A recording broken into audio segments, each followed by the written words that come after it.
minute ends and then All right, restart. we're in overtime now. Everybody, before we start with our discussion, I want to defer to Bob Price. He's got something he wants to say. I'd like to send out condolences and prayers to the family of Polk County Deputy Sheriff Glenn Bethune, who lost a battle with cancer and passed away on Good Friday. He was a beloved member of multiple communities in Polk County, a member of Crime Stoppers, a bicycle community that raised money and awareness for charities, a great influence on social media with many positive posts and photographs and images and that kind of thing. It was obvious from the turnout. He was loved by his fellow deputies, loved by members of the community, and it is a great loss that will be felt for a long time. Rest in peace.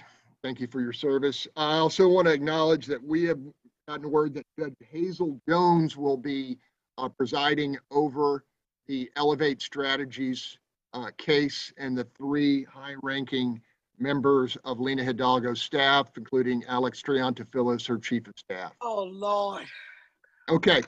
Anyway, Wait, are we just going to leave that, or are we going to let Tomaro speak? She got I didn't get all the way around. around on the issue of student debt.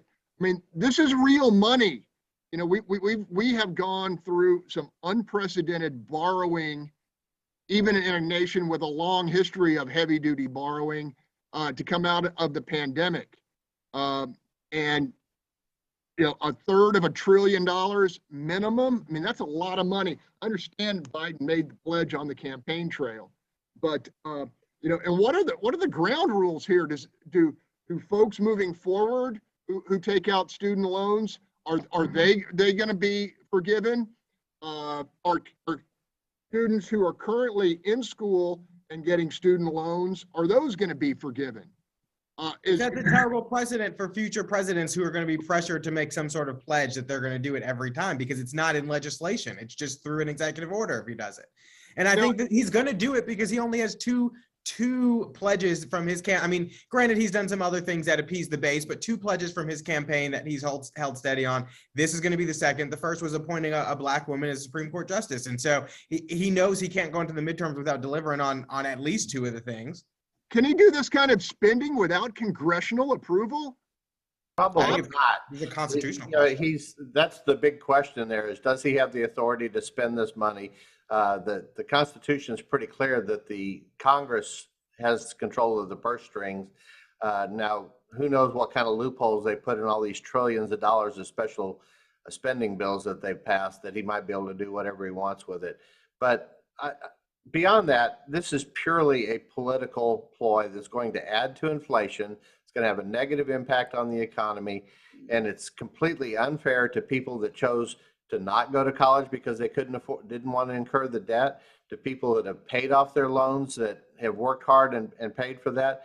You know, people didn't have to choose an expensive university to go to college in. They could have chosen community college. They could have chosen a lot of other paths. They could choose to work while they're going to college, and many of them do. But should we be paying the debt, forgiving the debt of doctors and lawyers who racked up student loans to go to college? You know, where's the income test on this? Why are we bailing out just a blanket amnesty for people?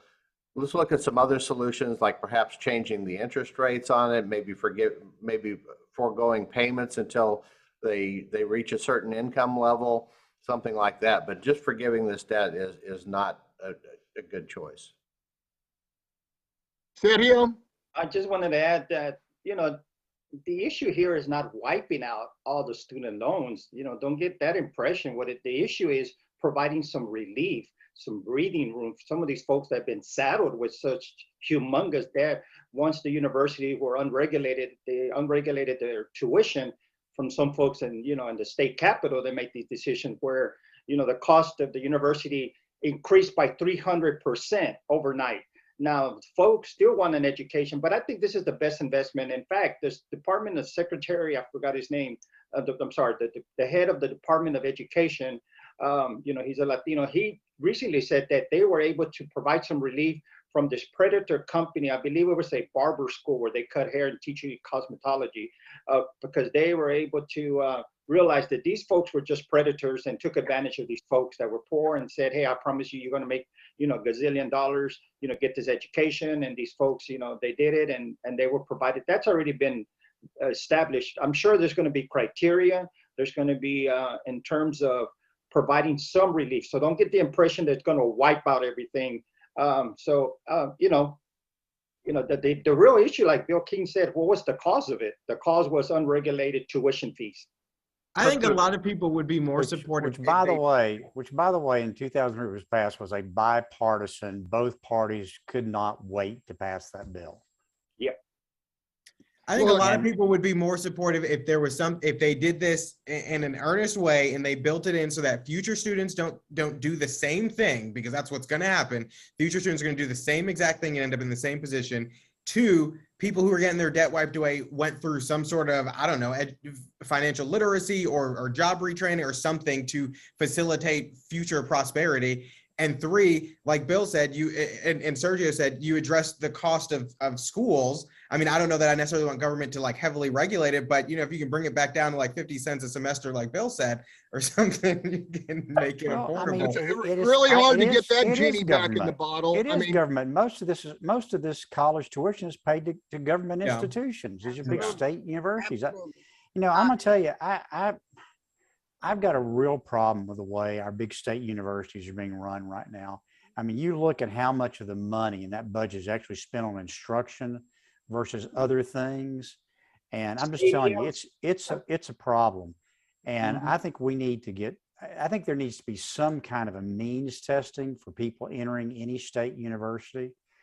And I think also on this, if we're going to forgive debt, and I think we ought to do something about it, but I think it ought to be means tested. But I will say this, Bob, you say that they don't choose to go to these fancy universities, but it doesn't take a fancy university. University of Houston right now, I was spending, I think this was a number of years ago, I think I was spending 25 grand a semester or 25 grand a year on my daughter's law school education. And so, any kind. And when I was at TSU, I specifically saw them go out and recruit kids to come to TSU that they knew absolutely were not prepared to succeed at TSU. Say, look, don't worry about it. We'll loan you all the money. I mean, it really was a scam that was going on in a lot around a lot of these schools. And they would tell them that, hey, listen, coming here as a university is a lot better than going to the community college. And so there's a lot to unpack here. But, the problem is that I agree with Bob on this. This is just blatantly political. This is the reason they don't want to go through means testing and some kind of a process is they want to get it out before the election. They're desperately trying to keep from getting their ass kicked in the election. I got news for you. This is not going to help. Well, and he's facing a lot of criticism from the far left of the party that he's not doing enough, because the political agenda is not to give $10,000 of debt relief. The political agenda from the left is to wipe out trillions of dollars in student loans. And that's where it's coming from. It's not this stopgap measure.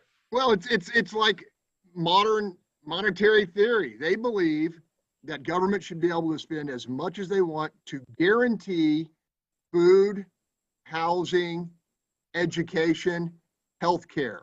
This is not spend as much as they want. And look, when we say wipe it out, it's not wiped off the ledger of the American taxpayer. I mean, those dollars went out. It's real debt. So anyway, look, and I empathize with those who have a lot of debt. It's hard and it's limiting, but no one made anybody sign on the bottom line. Well, no one did it. That's you give them a grace period until their income level comes up or something. But I mean, so I get that no one made them sign, but I think the thing is when you are 18 years old, that's right, and you're living with your family who's pressuring you to be the first person to go to school in the family, you actually have the opportunity to do so, but you don't feel ready to do so, but you feel the familial pressure. The school is telling you they can give you all this money and you don't have to worry about it. You're going to make X amount when you graduate. There's so many other factors that build into it that you may not be, the gun to your head, you're not pressured to sign on the dotted line. And they've got recruiters out there. They got salespeople out there trying to sell you on this stuff like especially crazy. out-of-state students. By the because way, and this is not just university. This is also all the trade schools, the technical schools, all of that kind of stuff that goes on out there. Those for-profit stuff. that ain't even open no more. They it's down. If So we it's did a a mess. segment on this program about the University of Texas RGV, which is offering free to, Oh, yeah.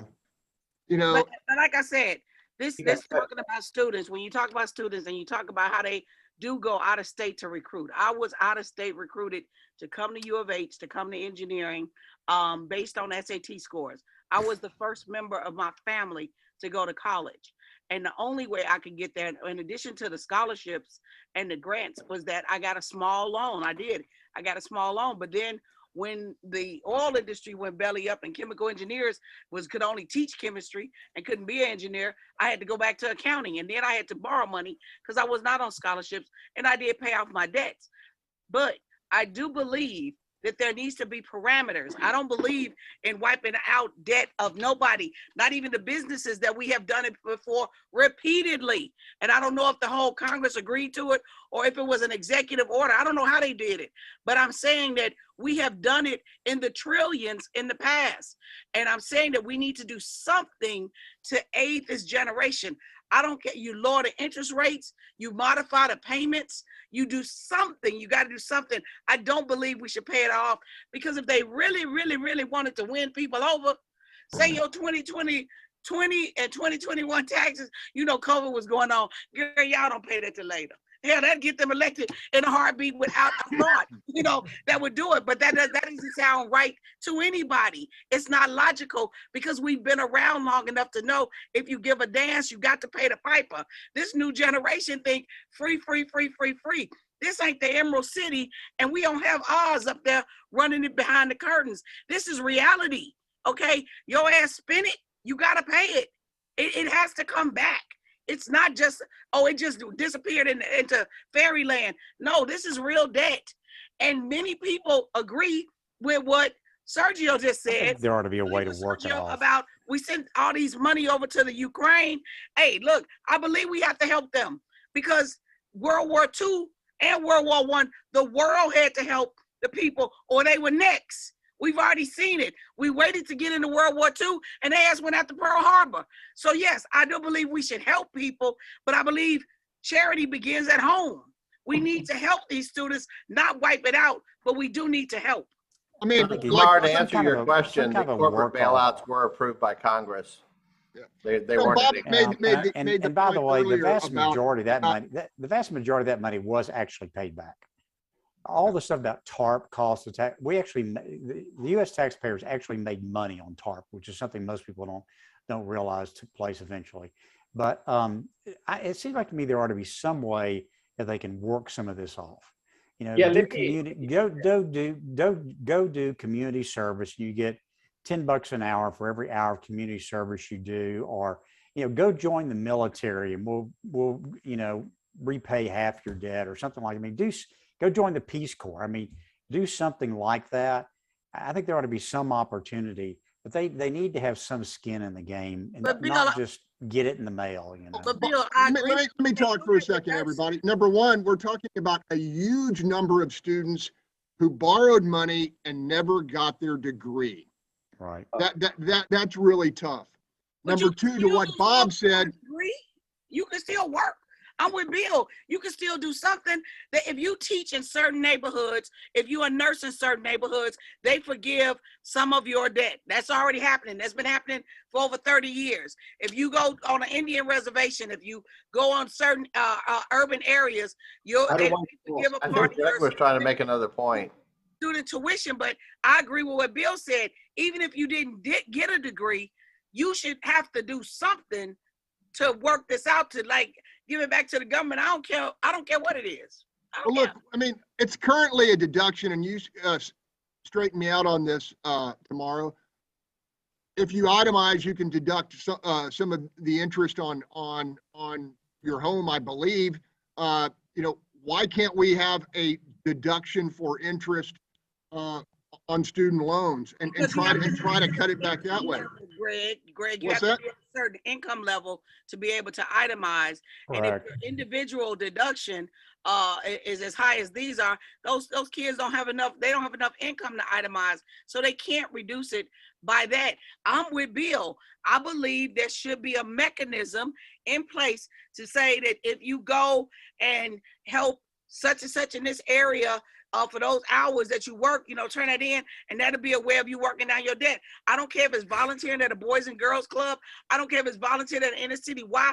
I don't care if it's putting in a damn highway, but do something, because the entitlement mentality is going to be the downfall of this nation, because it is real and it is palpable. The young people, some of them feel they're entitled. You can't be entitled. Your ass got to work. You got to work. That's all fault, because this generation spoiled our children. We gave them everything that we didn't have, so now they feel entitled. But back to the issue of education. Yeah, that's our fault. Now back to the issue. We give 3-year-olds a cell phone, and things of that sort. But the issue about education is that I agree. I admire those folks who have been able to pay off their debt, and they were scrappy and they sacrificed. It's admirable. But there's a bigger issue here. If you look at the numbers, I've done research a while back that folks, minorities of color, are actually discouraged from going to university. The numbers have actually decreased in terms of completion rate at higher ed, because they're afraid to take out loans and become in debt. These numbers are real, even without the outreach programs that we have out there. But these folks, these recruiters, look at students as commodities. And the more I have on my end, the better my numbers are, and the more attractive I'm going to be at my university. And they don't care how much you get in debt. So, and like Charles said, this is a young minds. They're making adult decisions that's going to impact them forever. This generation of instant gratification, this generation of the TikTok generation want everything now and not able to see the future. So these folks are just, I hate to say it, relatively. Now the flip side of it is there are organizations like teacher programs, nursing programs that provide some relief and debt relief by working in inner city hospitals and Title I schools, doing missionary work, helping the community. How about helping our police, law enforcement folks, as civilians? Let that help pay off some of the loans. These are the effective ways of using that and helping our economy, helping our society in a very positive, productive, effective manner. Okay, I want to go back to the border and the issue. We had a little pushback, Sergio. Are you really not concerned about the infrastructure, the school crowding of this many folks coming into our state, and obviously a significant portion are staying? We talked about earlier this week, there's a teacher shortage. Now we have more students who are going to come back. We have a teacher shortage. We have an affordable housing shortage. Nursing shortage. Yeah, I mean, basically, none of these folks are going to have health insurance, so they'll be going to the Harris County Hospital District or Harris Health, whatever it's called now. I mean, I think it's a significant issue. My dad had a saying. It wasn't original to him. It's trying to stuff 7 pounds of something into a 5-pound sack. He got a mess. Yeah, there's this issue is there's an upside and a downside to every issue, but the push-pull factors of immigrants to this country, the push factors are the cartels, the government, the corrupt government in Mexico, the poverty, the extreme poverty, the folks that are coming from Haiti, all these folks, these international smuggling traffickers that are bringing, those are the push factors. But the pull factors on this side is our companies that are hiring undocumented folks, are folks who make policies who actually have nannies that are undocumented, those who do their landscaping are perhaps undocumented. Everywhere I go in restaurants, I can see, not in the front, but in the back, are the cooks. And I can guarantee you they're mostly undocumented, because they're hide back there behind that little window. You know, we need labor. We need undocumented folks. We need more labor. I want to take the opposite side of this for a second, Sergio, because everybody's always Hold complaining on, about Bill. the employers. Let Lira finish. Wind it up, Doc. That they contribute by paying the ITN, the tax individualized naturalized ID. They contribute $26 billion in federal taxes. That helps law enforcement. That helps infrastructure. Yes. And then the local is $16 billion, state and local. And also, if you have, whether, you know, we cannot exclude undocumented children from our school system. I've been to schools and I walked those halls. They're ghost town. These schools need students, and it increases their ADA, so it increases their state funding. In fact, they become more vibrant and we have an educated class. So, you know, we have to consider that, not just look at one side of it. Yes, it might be a strain, but also it's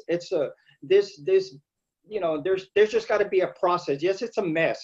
However, we cannot look at the positive side of this cheap labor. I hate to say it, but these essential workers really saved our country during the pandemic. Go ahead, Bill.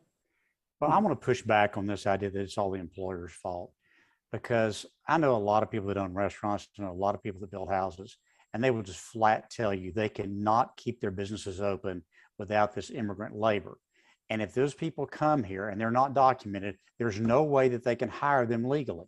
And so they have the choice of saying, okay, we're not going to hire you and we're not going to build houses. We're going to close our restaurant, or hiring people that are not documented. It's not that they want to hire illegal people, or frankly, even that they make all that much less than people that are documented. It's just that there is not enough labor out there, which goes to Sergio's point that we need significant amounts of immigrant labor here, but you need to have it controlled. You know, in addition to those people coming up here to take all those jobs, we've also got fentanyl going up there. We've got, you know, criminals coming up there. We're financing the cartel's operations by, you know, making this process so difficult for people to get here. We need to have a rational immigration system that says, hey, look, we need 1 million workers a year, however many it is, and not just computer programmers and, you know, doctors and all that. We need young, unskilled people because, you know, a lot of people around here on this set, you know, are not making more babies these days. And so, you know, we've got to have a younger group of people that are going to take those jobs, those entry-level jobs, and hopefully make a great life for themselves here in this country. But we need to control who it is that's coming into the country. And on that note, Bill, let me tell you, I listen to you and I listen to Sergio, and you know, when those people come in from Haiti and come to Florida, they turn their asses right back before they even get to the shore. They turn them back. So it's funny about how, you know, you say let them in, but it all depends on where they're coming from. Because I was a little shocked when I heard all of them, bring me your tired, your poor, your huddled masses, longing for freedom, when it came to the Ukraine. They were like, oh, let them in, let them in, let them in, you know, but then it's like, okay, well, if you let them in, you still got these other 50,000, 60,000, according to Bob, hell, 1 million of them trying to come in from the southern border. So you got to do this the right way, okay, period. Non-negotiable. It has to be done the right way. There is a system in place. You got to follow that system, okay? Yeah, but the system doesn't work. The system is broken, and both parties benefit from the system being broken politically, and that's why they're not interested in fixing it. I want to change the subject. We got about, we got some time left, but this is real quick. Bob, did you want to jump in here? No, I didn't have anything to say about the border. Okay. All right, look, we do watch our Facebook comments, and I was told by our producer, executive producer, April, that some of the folks have written that it appears we're obsessed with Lina Hidalgo, our county judge. You know, my response would be then perhaps she should quit drawing investigations. She should quit supporting policies that have contributed to the public safety crisis in our community. But I'll just open it there. Am I wrong, Charles Blain? I mean, no. Here's the thing. It's like I said with the judges. First of all, this show. The intent is to talk about local government, right? And so, if we're talking about the city, if we're talking about the county, if we're talking about the school district, we're talking about offices that are held by Democrats, and just by nature of them being in that office, if we're going to be critical of policies and procedures that are happening at those levels, it's going to be critical of those people. It's not because they're Democrats. How many weeks did we spend here beating up on the governor and the legislature after the freeze? How many weeks did we beat up on the GL office and George P. Bush for not giving money to local government? How many weeks did we beat up on Ken Paxton over his indictments? How many weeks did we beat up on Trump during the, I mean, like, it is equal opportunity. And when people are in office and we are critical of the things that they are doing, yes, we're going to be critics of them. And I think it was Bob who said it before, that criticism of their public duties and of what they're doing while they are in office, it's not personal. It's not unfair. It's fair. And that's what we should be doing as a public, is being more vocal, because the reason these things happen is because the public isn't vocal enough about what's going on. Tomaro Bell wants to be vocal right now. Damn, Skippy, because let me tell you how many people come up to me and tell me the only reason they know what's going on in local government is because they watch this show. Because you see, on most local news, you get who got killed the night before, but you don't get the nitty gritty. And we give you all stuff you ain't gonna read in the Chronicle. You're not gonna read it in any newspaper, because we do have a lot of inside information. Now, that may be a problem for you, and you may not want to know it, but we have to tell it. Because let me explain something to you about the criticism of her. It was a COVID contract. COVID, okay? You know how many people died in Harris County from COVID? You know how many people didn't know where to go because they were afraid, because they might have been undocumented, because they didn't have a ride. They could have been doing that had somebody been knocking on their door instead of giving the contract to somebody who had a political history instead of a public safety history like UT. Okay, so this is because of loss of life. Yes, we do criticize them because of the things that went on in the housing at the city. Because you know how many people still don't have a house from Harvey? Do you understand that?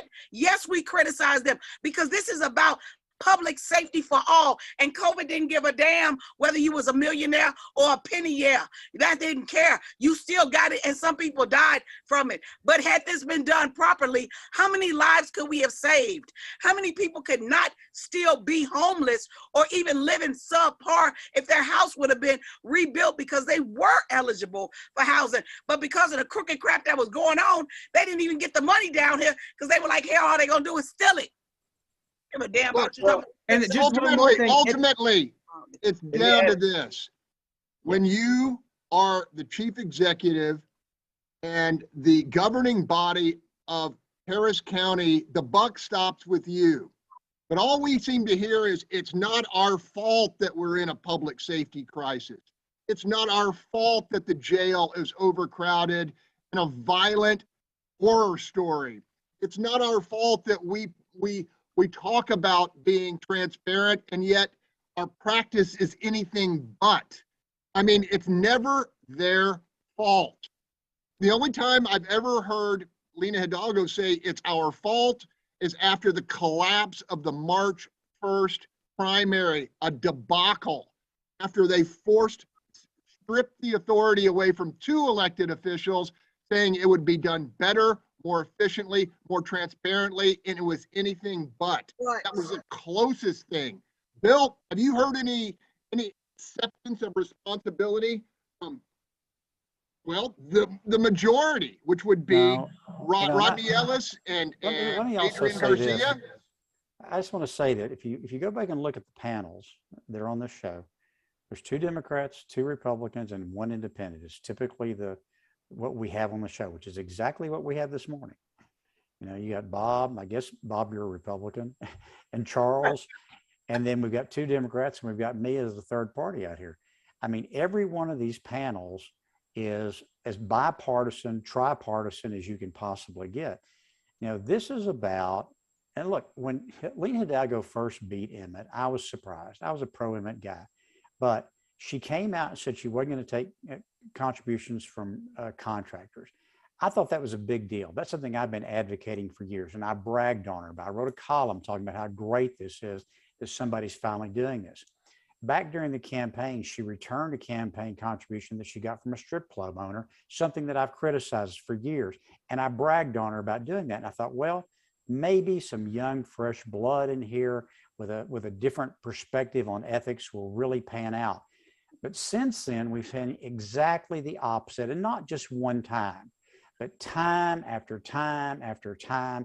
We have this stuff with with that whole debacle on Rodney storing art out there for hundreds of thousands of dollars, and everybody's got, you know, their hands over their eyes, ears, and mouth. No, I don't hear, see. Then we have the, you know, look, the people, nobody in this panel sat on the grand jury that indicted her 3 most senior aides for bid rigging, you know. This is, I can't even remember, I don't know how far you'd have to go back in Harris County history to have senior staff members of a county judge have felony indictments against them. But this is not like, you know, this doesn't happen like every day. I don't know, Bob, I can't even think of when it's happened before. Can you?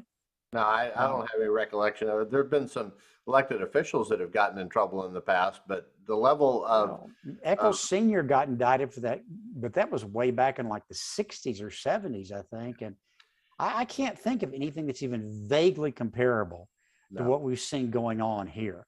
And by the way, just trust me, that vaccine contract thing is not over with. No, there is more that's going to come out on that. I've turned up some more stuff on it recently, and I promise you, I'll bet you there are already grand jury subpoenas out on this new security contract. yes, Because that deal stinks as bad as the vaccine contract did. In some ways, it's actually worse because they didn't even go through the facade of a process there. And Tom Ramsey calls up the day before the meeting and says, hey, I saw this item. Can I get some information about that? And the Harris County administrator says, I can't share that with tell you. you that. Wow. Hey, let me tell you the issue. Wow. Go ahead, Sergio. Yeah, no, you know, I hate to say this, but when I was jacking up my student debt at the University of Houston, I took a course in media communications, and it clearly stated that the media is very biased. Now, however, this program is great because it does present different viewpoints, and the attempt is to be very objective. But the issue is, yes, there are some folks that are, as a public figure, whether you're a newscaster or elected official, you know, you're going to be criticized, and folks are going to shoot arrows at you. That's just comes with the territory. And there's folks that tell me all the time, why are you on that show? You know, those folks don't, you know, they don't like Lina. They don't, you know, they don't like Latino. They don't even have one or two, you know, during I'm the married to a Latina. Yeah, I know. And then I said, no, it's a good program. Yes. And I said, yeah, was a Latino. Tony but Bennett from the beginning. but the issue is with Lina is that that comes with the territory, and I've stated it before. Her circle of folks that when she was elected were young and experienced, out of state folks. I mean, they're just making humongous mistakes all around. But that's you know, that's just the inexperience there. However, I think but it has consequences. It's going to be a whole different ball game after November. And It listen, has, the thing, it has Sergio, consequences, one of the Sergio. biggest things that happened at the county that none of y'all have mentioned, and I mean it, I can't believe y'all haven't mentioned it because we've been on national news for the moon and the Astrodome and all that, but this was a most embarrassing national event, and that was the Astroworld disaster. That happened at Harris County property under Harris County Sports Authority's rule. Okay, when you go to the Hilton, if the fool next to you go to sleep with a cigarette and burn down, you're gonna be looking at the Hilton as why they didn't have fireproof walls. This was still county's house. You're supposed to make sure you got the rules right at your house. That happened under this administration. That happened under here. Not And their they fault. Is that Not they're their fault. incompetence. We didn't do that. I agree. We got nothing to do with that. They need to They're take more incompetence. accountability. I agree. Their They need incompetence and hubris is having real serious consequences. That's the problem. I And, mean, you know, how many people were killed there? And I tell you, Tomorrow's exactly right. There is no question that when that vaccine contract was being worked on, we needed to get outreach into lower income communities because they were not getting the information about the vaccine. We had a ready method to do that, which is called FQHCs. If we had pumped the money into the FQHCs, they would have absolutely gotten it done. They made a very callous, calculating decision that instead of doing that, and I know that was suggested to them, I know it was on the table and they decided not to do it. The reason they decided that was they thought there was a political advantage in this upcoming campaign to go ahead and bankroll all those Democratic operatives that were in that elevated strategy. That's what that was all about. And that is just pretty disgusting to me, if you want the truth about it. All right, guys, we got to wrap it up here. And I always like to give everybody a little bit of a platform on what we missed or what you're expecting to see in the next week. Bobo, what you working on? Well, I'm working on getting the border numbers for April. We'll be releasing those probably later today, getting them from a source within CBP. And if not, they'll be released tomorrow. But this is a disaster beyond proportion that's getting ready to happen here. When you have people from 160 different nations, people from terrorist watch lists entering the countries that we've apprehended, not, no telling how many are part of the 600,000 gotaways that there've been in the last year.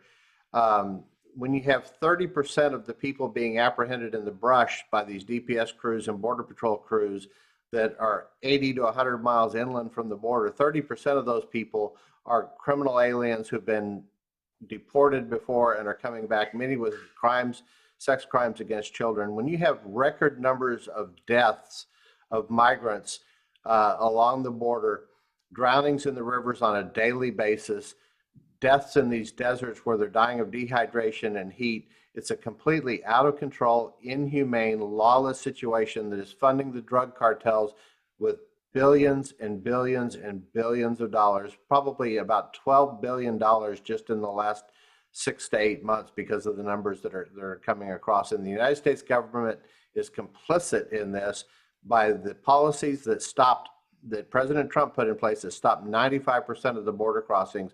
Joe Biden reversed those with an intentional decision. They were advised against it by the people on the ground, the Border Patrol agents that man the line. They advised them against it. They went ahead with it anyway because it was a campaign promise, and now we're paying the consequences for that. Charles, what's on your radar? Council districts are having some more redistricting meetings next week, which, I mean, they don't have maps to show, so I really don't understand what the point is, but those are important. And budget hearing schedule was released, and so city council will be looking at budget hearings soon, so people should be paying attention to how they're spending your money. Lira?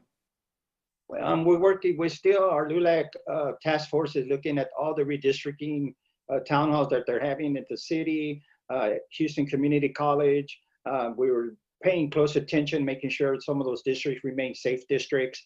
The other issue on the appraisal, the skyrocketing appraisal, the gentrification Pac-Man is unstoppable. No one's been able to stop that. And it's the gap between the poor and the rich is widening. And that is because the middle class are becoming more poor. So, that's the issue. I'm glad. I hope eventually Ann Bennett or the tax office is able to control that a little bit better.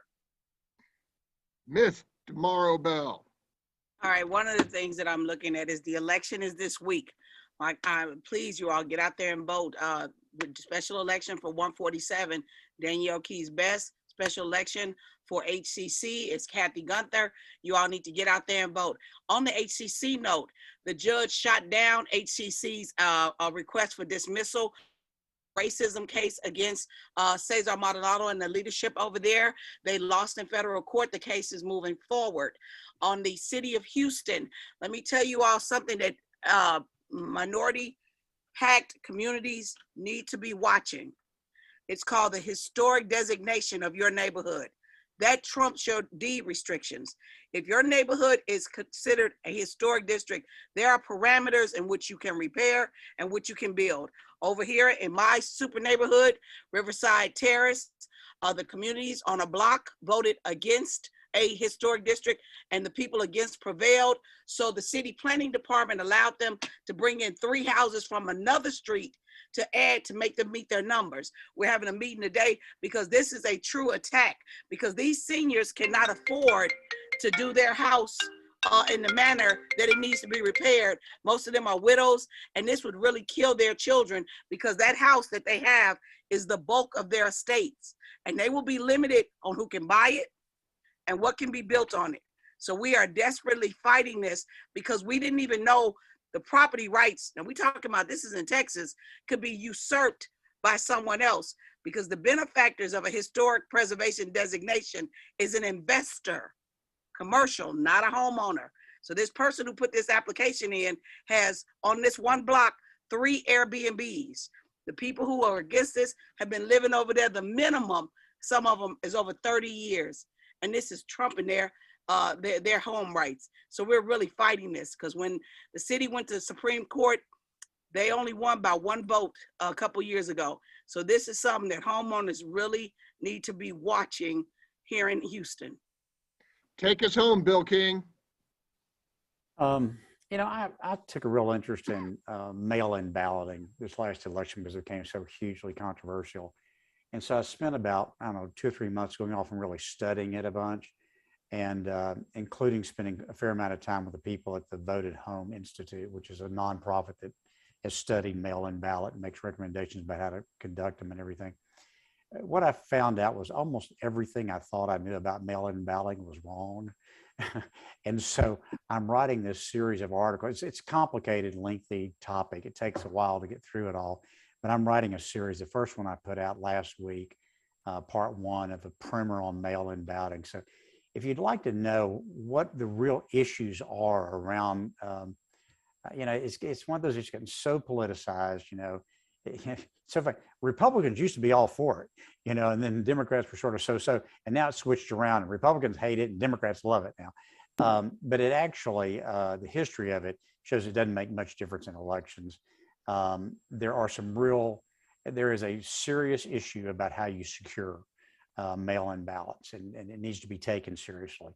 And if it's not, if we don't do that, it's going to kill mail-in balloting, which I think would be a bad idea. But there's also some real significant advantages to it too. So anyway, if you're interested in that topic, check out billkingblog.com. I'll be writing about that over the next couple of weeks here.